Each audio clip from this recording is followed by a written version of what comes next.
కడప జిల్లా కూటమిలో ఆధిపత్య పోరు తారస్థాయికి చేరుకుందా? ఓ మహిళా ఎంపీని సొంత పార్టీ ఎమ్మెల్యేలే పట్టించుకోవడం లేదా?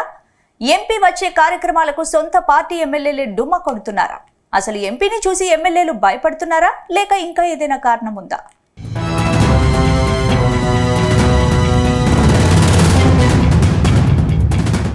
ఉమ్మడి కర్నూలు జిల్లా పాలిటిక్స్లో బైరెడ్డి ఫ్యామిలీ పాలిటిక్స్ గురించి అందరికీ తెలుసు. గతంలో నందికొట్కూరు ఎమ్మెల్యేగా పనిచేసిన బైరెడ్డి రాజశేఖర రెడ్డి కూతురిగా పొలిటికల్ ఎంట్రీ ఇచ్చారు బైరెడ్డి శబరి. గత అసెంబ్లీ ఎన్నికల్లో టీడీపీ తరపున నంద్యాల ఎంపీగా పోటీ చేశారు. అయితే ఎన్నికల్లో పోటీ చేసిన మొదటిసారే ఆమె ఎంపీగా గెలిచారు. కానీ ఇప్పుడు ఆమెను సొంత పార్టీ ఎమ్మెల్యేలే పక్కన పెట్టినట్లు తెలుస్తోంది. ప్రస్తుతం జిల్లాలో ఉన్న 7 అసెంబ్లీ స్థానాల్లో టీడీపీ ఎమ్మెల్యేలే ఉన్నప్పటికీ మంత్రి ఫరూక్ తప్పితే మిగతా ఎమ్మెల్యేలంతా ఆమెకు సహకరించడం లేదట. అంతేకాదు ఎంపీని తమ నియోజకవర్గాల్లో సమావేశాలకు సైతం దూరం పెట్టారని ప్రచారం సాగుతోంది.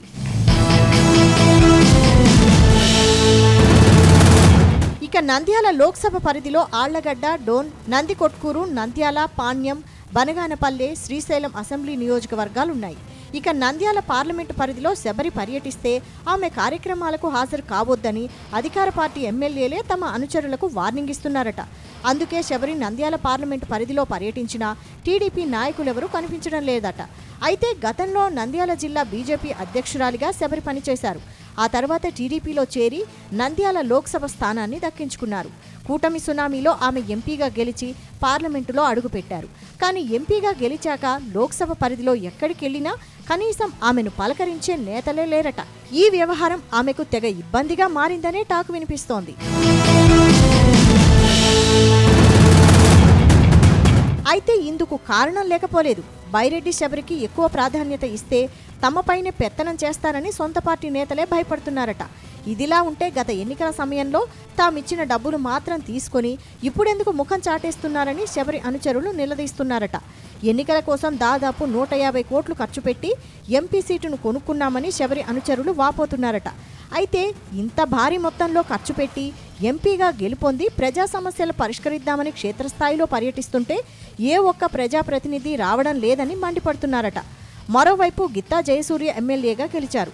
ఇక్కడ బైరెడ్డి ఎమ్మెల్యే వర్గాలు వేర్వేరుగానే రాజకీయాలు చేస్తున్నాయి. కానీ నంద్యాలలో మాత్రం మంత్రి ఫారూక్ కలుపుకొని వెళ్తున్నారనే టాక్ వినిపిస్తోంది.